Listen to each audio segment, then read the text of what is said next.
그녀가 선택한 나라 한국.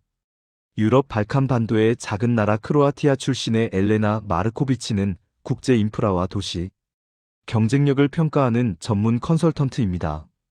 그녀의 일은 감정이 아닌 오직 데이터와 사실로만 국가를 평가하는 것이었습니다.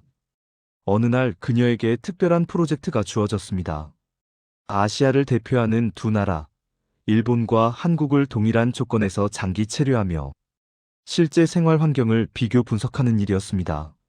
30대 후반의 이성적이고 분석적인 성격의 그녀는 어떤 선입견도 없이 이 프로젝트에 임했습니다. 안녕하세요. 저는 엘레나 마르코비치입니다. 제 일은 전 세계 주요 도시들의 생활비, 교통 시스템, 통신 인프라, 안전성 같은 것들을 객관적으로 평가하는 겁니다.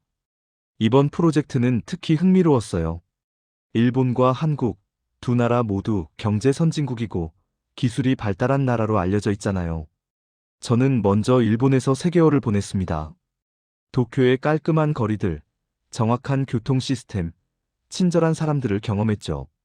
솔직히 말하면 일본에 대한 인상이 아주 좋았어요. 그래서 한국에 도착했을 때는 큰 기대가 없었습니다. 아마 일본과 비슷하겠거니 생각했죠. 제 목표는 단 하나였습니다. 어느 나라가 실제로 살기 더 나은가? 이 질문에 답하는 것. 저는 인천공항에 도착하면서 노트를 펼쳤습니다. 모든 항목을 일본과 동일한 기준으로 체크하기 시작했어요. 공항 시설, 입국 절차, 교통 연결성, 첫인상까지. 그런데 이미 공항에서부터 뭔가 달랐습니다. 빠르고 간결했어요. 불필요한 절차가 없었죠. 저는 택시를 타고 서울로 향하면서 창밖을 보았습니다. 잘 정비된 도로, 명확한 표지판, 질서정연한 교통 흐름. 첫날부터 저는 느꼈습니다. 이 나라는 겉모습만 좋은 게 아니라 실제로 작동하는 시스템을 가진 나라구나. 그리고 그날 저녁 호텔에 도착해서 저는 처음으로 일본과 다른 점을 발견하기 시작했습니다. 한국에 도착한 첫날 저녁, 저는 호텔 근처 식당에서 저녁을 먹었습니다. 메뉴판을 보는 순간 저도 모르게 2번 확인했어요. 가격이 너무 저렴했거든요. 일본 도쿄에서 비슷한 식사를 하면 최소 3,000엔은 나왔는데 여기서는 그 절반도 안 되는 가격이었습니다. 처음에는 음식의 질이 떨어지는 건 아닐까 생각했어요. 하지만 음식이 나오고 맛을 보는 순간 그 생각은 완전히 틀렸다는 걸 알았습니다. 양도 많고 맛도 훌륭했어요. 저는 당황스러웠습니다.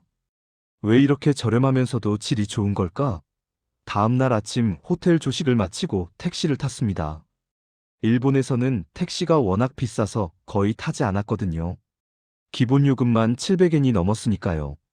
그런데 한국은 달랐습니다. 기본 요금이 훨씬 저렴하고 미터기도 천천히 올라갔어요. 저는 기사님께 물어봤습니다. 한국은 택시가 이렇게 저렴한가요? 기사님은 웃으며 대답했죠. 네, 서민들도 부담 없이 이용하라고 정부에서 신경 쓰는 거예요. 그 말을 듣는 순간 저는 깨달았습니다. 이 나라는 여행자가 아니라 실제로 살아가는 사람들을 배려한 가격 구조를 가지고 있구나. 그날 저는 시내 여러 곳을 돌아다니며 가격을 비교했습니다. 커피 한 잔 가격, 대중교통 요금, 편의점 물가, 숙박비까지. 모든 것이 일본보다 합리적이었어요. 특히 놀라웠던 건 통신비였습니다. 저는 한 달 단위 데이터 요금제를 끊었는데 일본의 절반 수준이었죠. 무제한 데이터에 통화까지 포함된 가격이었습니다. 저는 스프레드시트에 하나하나 기록했어요. 식비, 교통비, 통신비, 숙박비, 기타 생활비까지. 결과는 명확했습니다. 같은 생활 수준을 유지하는데 한국이 일본보다 30% 이상 저렴했어요. 저는 그날 밤 보고서 초안에 이렇게 적었습니다. 한국은 높은 삶의 질을 합리적인 가격에 제공하는 나라다. 한국에서의 3일째 아침이었습니다. 저는 은행 업무를 처리하러 나갔어요. 일본에서는 은행 일 하나 처리하려면 서류도 많고 시간도 오래 걸렸거든요. 그런데 한국은 달랐습니다. 제가 은행에 들어서자마자 직원이 태블릿을 들고 다가왔어요. 외국인 계좌 개설이세요? 여기 앉으셔서 몇 가지만 터치하시면 됩니다. 10분도 안 걸렸습니다. 체크카드까지 바로 발급됐죠. 저는 놀라서 물었습니다. 이게 끝인가요? 직원이 웃으며 말했어요. 네, 이제 이 카드 하나면 대한민국 어디서든 다 되십니다. 그 말이 정말이었습니다. 그날부터 저는 지갑에 현금을 넣고 다니지 않았어요. 카드 한 장이면 정말 모든 게 해결됐습니다. 택시도, 식당도, 편의점도, 심지어 전통시장까지 카드가 다 됐어요. 일본에서는 아직도 많은 곳에서 현금만 받았거든요. 특히 작은 가게들은 거의 현금이었죠. 하지만 한국은 달랐습니다. 길거리 붕어빵 장수 할머니도 QR코드 결제를 받으셨어요. 저는 감탄했습니다. 더 놀라운 건 스마트폰이었습니다. 저는 한국 도착 후 현지 앱들을 깔기 시작했어요. 지하철 앱, 택시 앱, 배달 앱, 은행 앱, 지도 앱까지. 모든 앱이 직관적이고 빨랐습니다. 그리고 다 연동이 됐어요. 한번 로그인하면 여러 서비스를 바로 쓸 수 있었죠. 일본에서는 앱마다 따로 가입하고 인증하고 복잡했는데 말이에요. 어느 날은 제가 병원에 가야 할 일이 있었습니다. 저는 앱으로 병원을 검색하고 예약하고 진료를 받고 결제까지 모두 스마트폰으로 끝냈어요. 종이 서류는 단 한 장도 작성하지 않았습니다. 저는 그날 저녁 노트에 이렇게 적었습니다. 한국은 기술을 전시하지 않는다. 그냥 일상으로 써버린다. 이 나라에서는 미래가 이미 현재다. 한국에서 한 달쯤 지났을 무렵 저는 친구에게 메시지를 받았습니다. 일본에 사는 친구였어요. 도쿄 인기 식당 예약하려면 3개월 전에 해야 해. 관광지는 새벽부터 줄 서야 하고.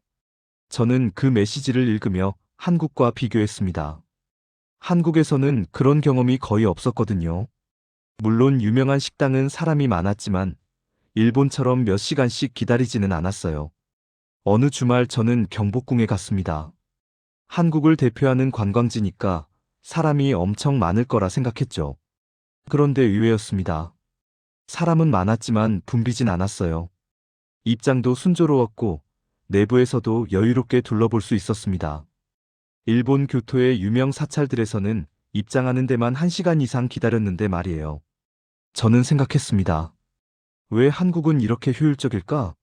나중에 알고 보니 사전 예약 시스템이 잘 되어 있었어요. 온라인으로 미리 티켓을 사면 바로 입장할 수 있었죠. 줄을 서는 시간이 최소화되도록 설계되어 있었습니다. 식당도 마찬가지였어요. 인기 있는 곳도 대부분 예약이 가능했고, 웨이팅 시스템도 스마트폰으로 관리됐습니다. 저는 앱으로 대기 등록을 하고 근처 카페에서 차를 마시다가 알림을 받고 가면 됐어요. 시간을 낭비하지 않아도 됐죠. 일본에서는 많은 곳이 아직도 현장 대기만 가능했고 멀리 갈 수도 없었거든요. 어느 날 저는 부산에 다녀왔습니다. KTX로 2시간 반이면 도착하는 거리였어요. 거기서도 마찬가지였습니다. 해운대 해수욕장도 감천문화마을도 자갈치 시장도 여유롭게 즐길 수 있었어요. 저는 깨달았습니다. 한국은 관광객을 손님으로만 보지 않는구나. 이곳에 사는 사람처럼 편안하게 대해주는구나. 그날 저녁 저는 친구에게 답장을 보냈습니다. 한국에서는 여행자가 아니라 사람으로 존중받는 느낌이야. 한국에서 지내면서 제가 가장 감동받은 것 중 하나는 인터넷 연결이었습니다. 어디를 가든 와이파이가 잡혔어요.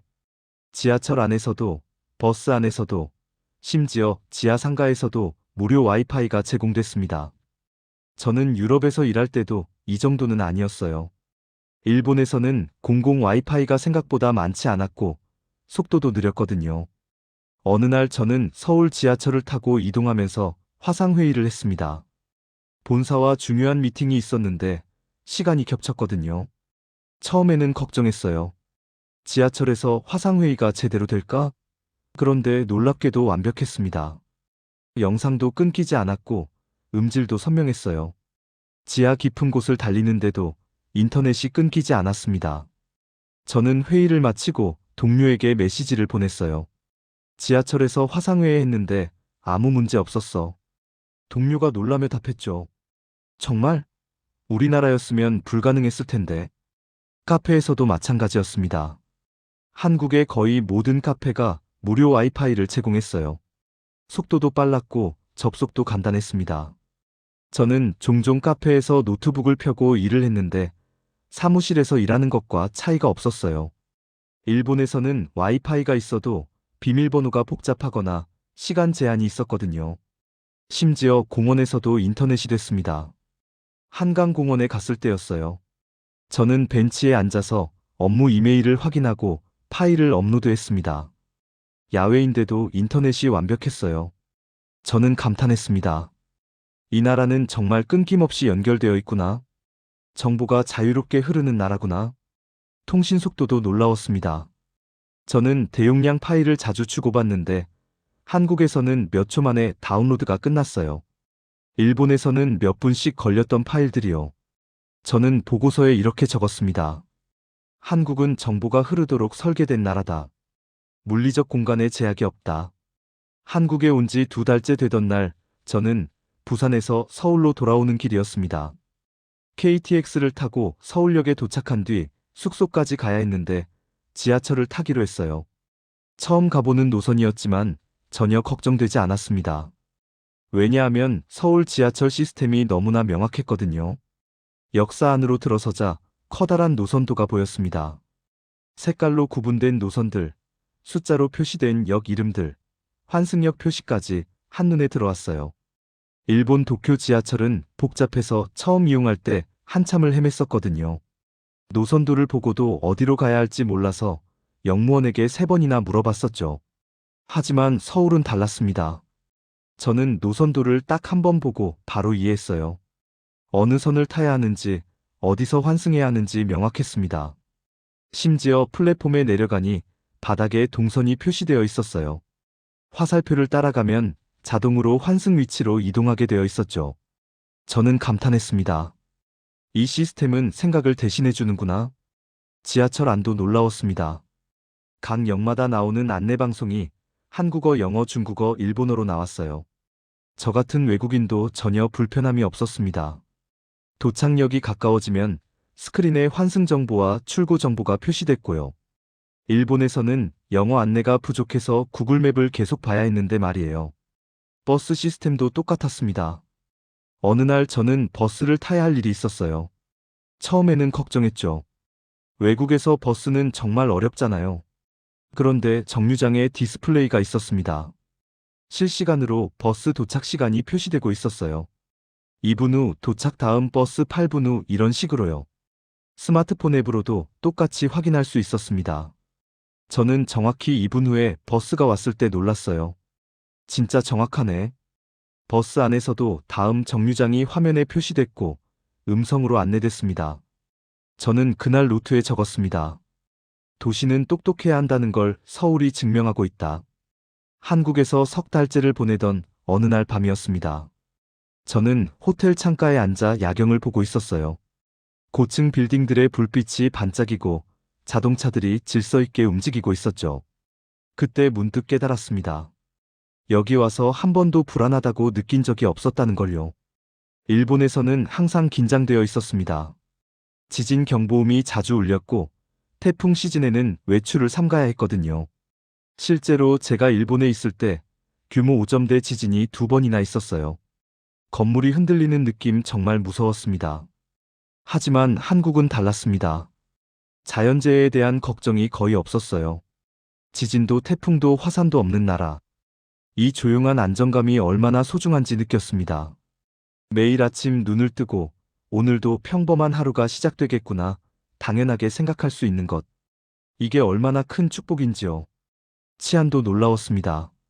저는 밤늦게 혼자 걸어다녀도 한 번도 위험하다고 느낀 적이 없었어요. 여성인 제가 새벽 1시에 편의점을 가도 아무 문제가 없었습니다. CCTV가 잘 설치되어 있고 거리가 밝았고 사람들이 있었거든요. 일본도 안전한 나라로 유명하지만 한국도 그에 못지않았습니다. 그리고 놀라웠던 또 하나 언어 소통이었습니다.